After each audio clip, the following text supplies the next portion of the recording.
Apa sih yang dimaksud traktus digestivus? Traktus digestivus yaitu saluran yang berkesinambungan dari mulut sampai anus. Traktus digestivus atau saluran pencernaan dapat mengalami perubahan pada masa kehamilan, saat bayi baru lahir, dan seiring bertambahnya usia. Perubahan pada masa kehamilan yang pertama, hormon progesteron menyebabkan relaksasi otot polos, sehingga pergerakan makanan akan melambat. Kedua, rahim yang membesar dapat menekan usus, sehingga bisa menyebabkan sembelit dan perut kembung. Ketiga, peningkatan kemungkinan pembentukan batu empedu. Dan yang terakhir, gangguan pencernaan seperti mual, muntah, dan nyeri ulu hati. Ada juga perubahan saat bayi baru lahir.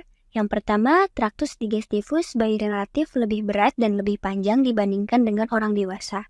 Yang kedua, traktus digestivus bayi mengandung zat berwarna hitam kehijauan yang bisa disebut meconium.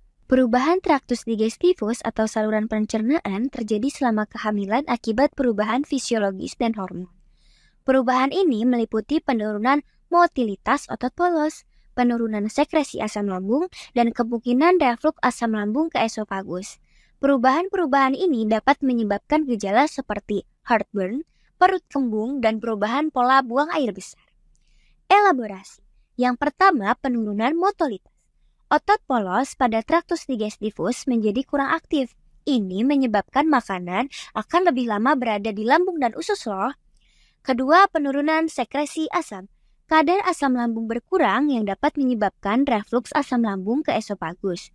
Sehingga ini bisa menimbulkan gejala heartburn atau bisa kita sebut asam lambung naik. Ketiga, perubahan posisi organ. Pembesaran uterus dapat menekan lambung dan usus yang juga berkontribusi pada reflux asam lambung dan perubahan pola buang air besar.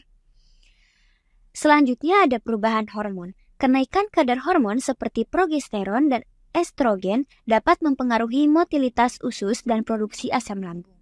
Gejala-gejala yang mungkin timbul seperti heartburn atau bisa disebut asam lambung naik, perut kembung, perubahan pola buang air besar, semisal seperti sembelit, nyeri, atau kram perut.